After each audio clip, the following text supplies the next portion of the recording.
Y dicho esto, es cierto que esta no es la primera vez que hablamos de estos temas a lo largo de la legislatura. ¿Recuerdan los ataques del oso a la cabaña del Pirineo? Pues intentamos llegar a un acuerdo. También tratamos el tema del lobo, concretamente el pasado 15 de octubre de 2019, y allí acordamos, y lo acordamos todos, poner todos los medios disponibles de la Administración para conocer e informar cuántos ejemplares de oso y lobo hay en Aragón y desarrollar los sistemas para extremar la precaución. Y creo que esta es la senda en la que tenemos que movernos. En su día acordamos, en relación al oso y al lobo, profundizar en el conocimiento del número de ejemplares y otros aspectos para después poder desarrollar los sistemas pertinentes de precaución.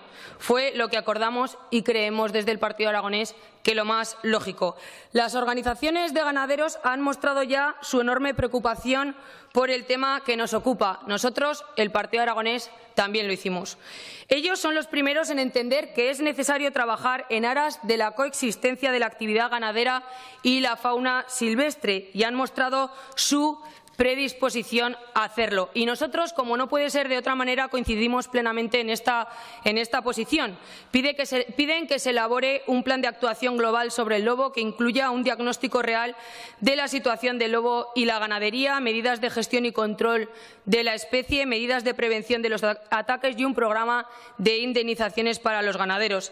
Y es que en esto, como en todo, antes de tomar ningún tipo de decisión, lo que es de ley es saber la situación real del lobo, para confirmar si estamos ante un momento expansivo o no, si hay peligro o no. Por ello, nosotros somos partidarios de no empezar la casa por el tejado.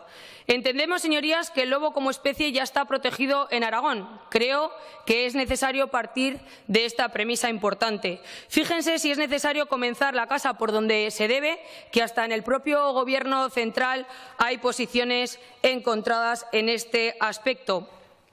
Pero, por otro lado, en esta cuestión los árboles no deben de evitar que veamos el bosque.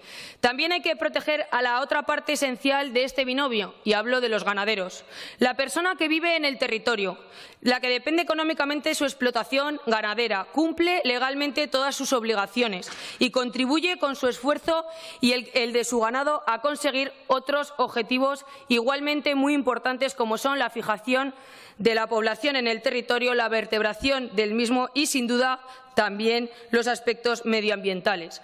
Por lo tanto, si tenemos las cosas así de claras, si ya se dispone de un nivel de protección suficiente para el lobo y si entendemos igualmente las consecuencias para el conjunto de la sociedad, creo que no debería haber problema en ponernos todos de acuerdo también en este tema. En este sentido, saben ustedes que desde el Partido Aragonés poseemos una vocación histórica por la protección de los derechos de los aragoneses que eligen nuestros pueblos para hacer su vida. Los pueblos son una de las dos mitades inseparables que componen Aragón, y sin ellos Aragón no tiene sentido. El medio rural aragonés también es vulnerable, y mucho. El peligro también acecha sobre el desarrollo socioeconómico de nuestros ganaderos, nuestros agricultores y, en general, de todos aquellos que viven en nuestro territorio.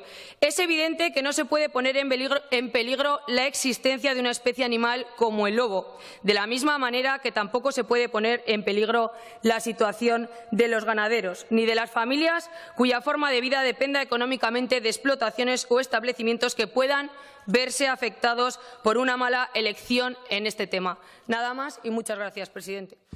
Gracias, señora.